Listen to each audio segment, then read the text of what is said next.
CNG bus का उद्घाटन हुआ सर, कितने बस नहीं आ रहा है इसके पहले तो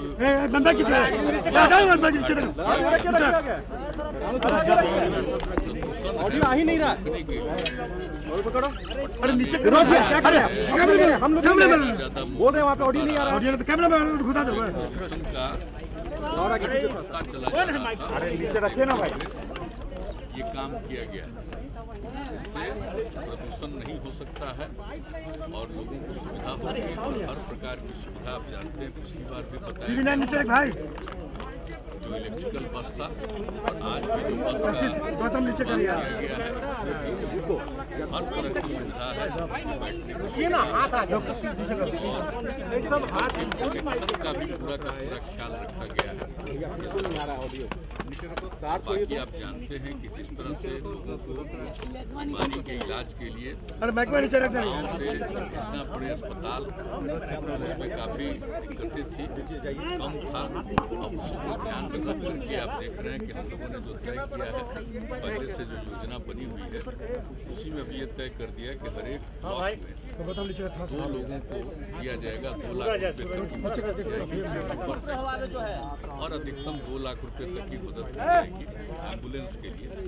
तो उसी हिसाब से आप देख रहे हैं कि इतने जल्दी 350 लोगों का हो गया और ये लक्ष्य है कि इस साल के अंत तक पूरा जो कुछ भी है हर एक प्रखंड में 2 का वो पूरा हो जाएगा और 800 अभी कुछ दिन के बाद भी और होने वाला है कि जैसा बताया गया कि अक्टूबर महीने तक वो भी हो जाएगा। तो इस तरह से जो एम्बुलेंस की सुविधा हो जाएगी, जो देख रहे थे कि अभी जो कोरोना का दौर चला है उनको कहीं से भेजने में काफ़ी तरह की दिक्कतें आई थी। एक तो उसको भी देखते हुए और कोरोना तो आज है, कल किसी भी प्रकार की बीमारी का कोई सामना करे तो उसको अस्पताल ले जाने में कोई दिक्कत नहीं, नंबर 1। और नंबर 2 दूसरी बात है कि जो एक्सीडेंट वगैरह होता है रोड्स पर, तो आप जानते ही हैं कि अब इतना ज़्यादा सड़क बन गया है, बहुत ही बड़ी बड़ी सड़कें बनी हैं, सब कुछ किया गया है, लेकिन फिर कहीं ना कहीं सड़कों पर दुर्घटनाएं होती हैं और अगर कोई उस इलाके का आदमी दुर्घटना का पीड़ित है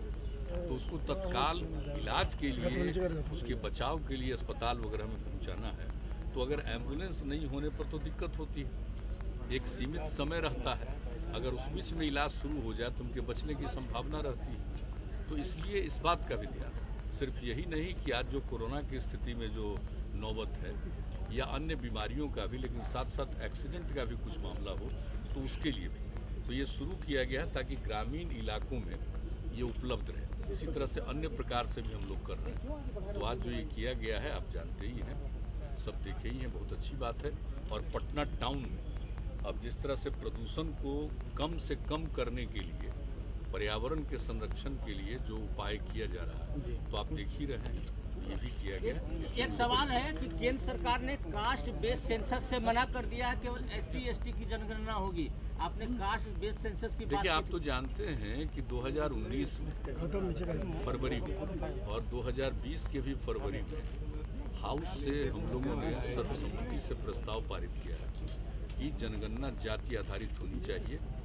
और इसके बारे में तो बराबर आप जानते हैं कि हम लोग का जो विचार है वो आप जानते हैं 90 से ये दिमाग में बात आई और उसके बारे में हम कई बार बता चुके हैं, लेकिन यहाँ पर भी हाउस के अंदर भी इस बातों को रखे 2019 में भी और 2020 में भी, तो वहाँ से भी हम लोगों ने सर्वसम्मति से प्रस्ताव भेजा है। हम तो आग्रह करेंगे कि एक बार जरूर करना चाहिए। अब 10 के बाद कुछ दिन के बाद लोगों ने किया था कास्ट का सेंसस किया, तो उसका तो कोई मतलब आया नहीं, ठीक से हुआ नहीं।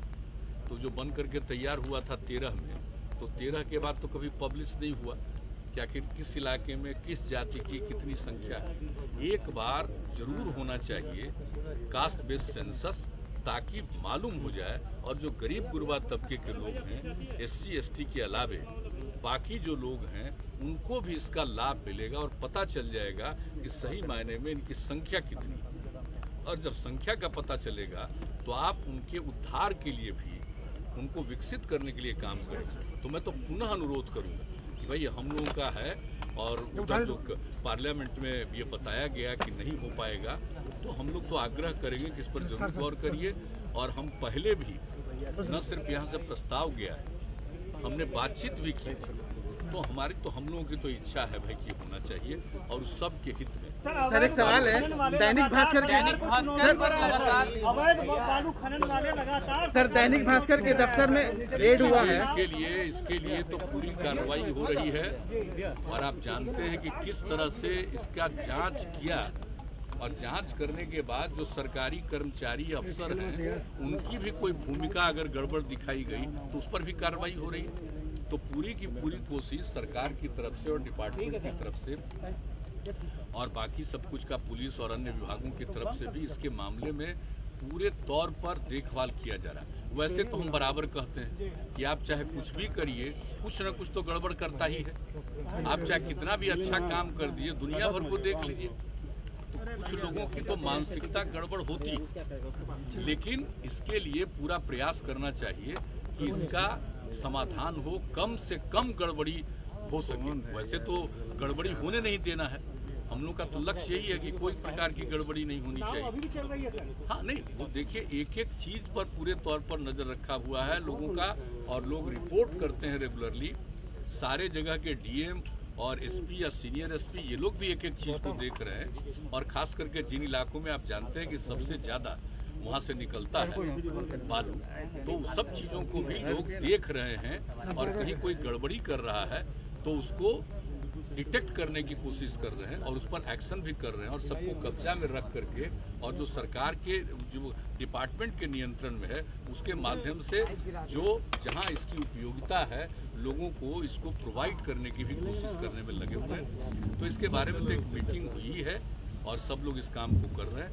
तो इतना तो हम जरूर कहेंगे कि देखिए भाई, गड़बड़ नहीं करना चाहिए और ठीक से काम करना चाहिए। कोई भी चीज़, किसी भी चीज़ को गड़बड़ी करने पर तो पूरे तौर पर कोशिश कर रहा है, और अगर सरकारी तंत्र में भी कोई गड़बड़ है तो उनको भी छोड़ा जाता है। अभी कुछ लोगों को पता चला है तो उनके ऊपर पूरा पूछताछ हो रहा है, सब कुछ कार्रवाई हो रही है। जो जरूरी बात होगी वो यहाँ के उस पर जो एक्शन। सर दैनिक भास्कर के ऑफिस में नहीं चल पा रहा है, पार्लियामेंट नहीं चल पा रहा, फोन टैपिंग मामले पे हंगामा लगातार जारी है। टैपिंग पे सर क्या है, आपने भी कहा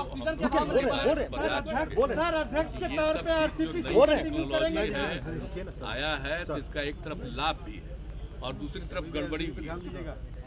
लोगों की चीजों को देखने के लिए, नियंत्रित करने के लिए बहुत तरह की बात है, तो इस पर तो निश्चित रूप से पूरे तौर पर कार्रवाई होनी चाहिए। देख रहे हैं केंद्र सरकार ने भी तो कहा ही है, केंद्र सरकार ने तो कहा ही है इसके बारे में कि जो गलत चीजें उस पर एक्शन होना चाहिए। तो इसलिए इसके बारे में तो सब लोगों की राय होनी चाहिए कि कभी भी किसी को तंग नहीं करना चाहिए और किसी को भी इस तरह से चीज़ों को अपने नियंत्रण में लेने की कोशिश नहीं होनी चाहिए। जो नई टेक्नोलॉजी आई है, आप जानते हैं उसका तो दो पहलू है ही, दो पहलू तो हो ही गया है। एक तरफ सबको लाभ है और दूसरी तरफ लोग उसी के माध्यम से नुकसान भी करते हैं। तो ये चीज तो आगे आप देखें। सर ऑक्सीजन मामले पर सर बात कहा गया कि ऑक्सीजन से मौत नहीं हुई है सर संसद में। ऑक्सीजन के बारे में तो जितना काम किया जा रहा है जरा देख लीजिए और अच्छी तरह जान लीजिए कि जो कुछ भी अचानक जो ऑक्सीजन की जरूरत पड़ी तो सब जगह की थोड़ी दिक्कतें आई, लेकिन उसको फिर से हर तरह का समाधान किया गया। और उसके लिए जितनी है कि कोरोना ही नहीं, किसी भी तरह से बीमारियों में किसी प्रकार से ऑक्सीजन की कोई दिक्कत नहीं हो, कोई कमी नहीं हो, इसके लिए सारा हो रहा है।